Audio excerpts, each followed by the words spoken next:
try to get back to like sort of some of the core things that made us all really enjoy the band. You can just start playing a beat and I can come up with guitar, bass, all of a sudden we got a song. So maybe that's the indulgence that I'm thinking of. And in a way, that's like maybe, I guess in a sense, the most disciplined we've ever been.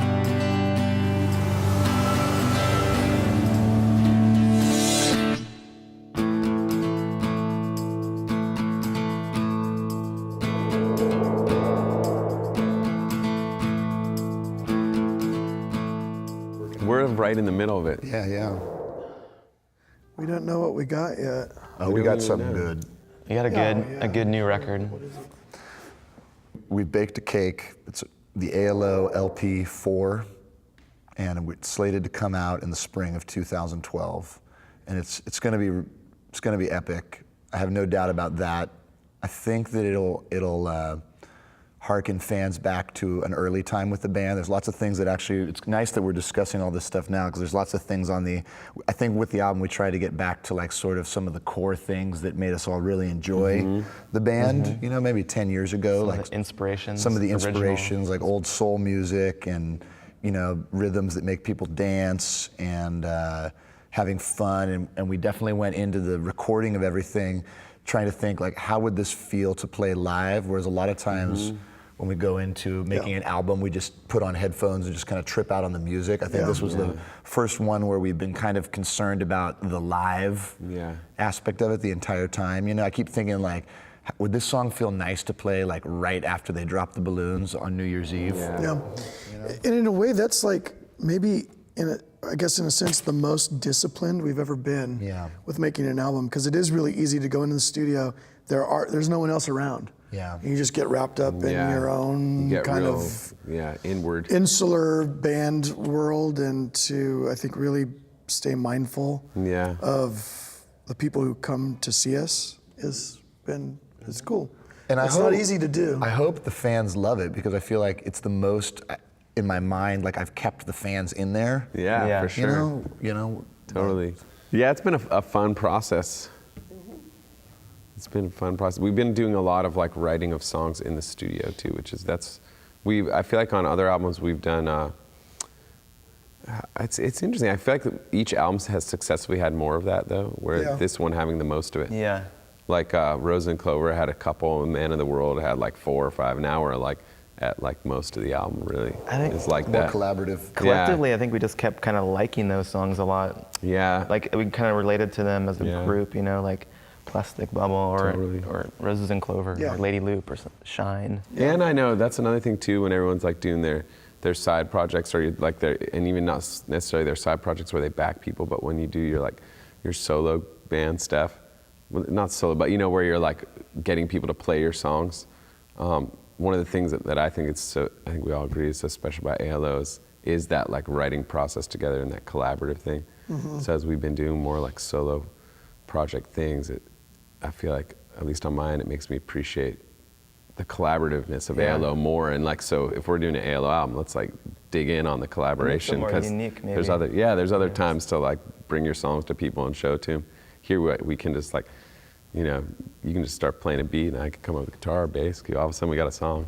That's really cool, special, you know? And I remember early on thinking like, what is it that makes ALO unique? And like, let's focus on that. You know, what are the things that like only our little 4-piece can do? You know. I think that. What's our special superpower? I feel like the record too a little bit was like it indulged like some of our. Like I feel like we can be indulgent sonically, like maybe in past records, like really put the headphones on and like indulge in like the soundscapes, whether they're slow or fast or whatever. But I feel like there's sort of a different indulgence in this record, like to indulge like maybe more of the live stuff, just maybe that's it.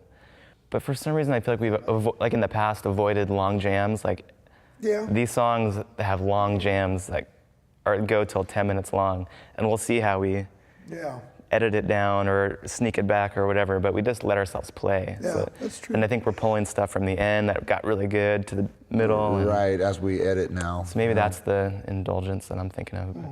from the get-go, we didn't cut stuff out that maybe the Yeah, we're not filter- over editing maybe.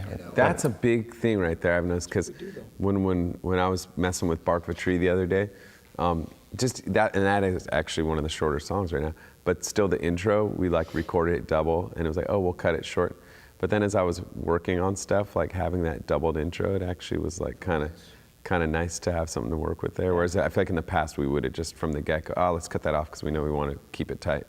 So yeah, it's true, like letting those things be on there as you work, then actually develops into like parts of the tunes, rather than cutting things off before they get a chance to exist, really. We'll have to see too. I mean, as we speak, it does feel like we'll have to see in like another couple weeks, like what it turns into. Yeah. Well, we have a thing now too where we have more music than we can fit on an album, so it's going to be interesting to see what we favor in our cutting, because that'll steer what the album actually is. As we like take that extra 20 or 30% even that we have that we're not even gonna be able to put on. Good practice and patience too, I think, on this record. Like letting the jams unfold, just being in the studio and letting the tape roll, and like just seeing what happens after you play a groove for 5 minutes or whatever. I think no one was in a hurry to like just figure out the song. It was like, let's just let things evolve naturally. It's cool. I like this record a lot, I think.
Never been performed before. Yeah, that was the first. Thanks. Cool. Yeah, that was fun. Good job, Brogan.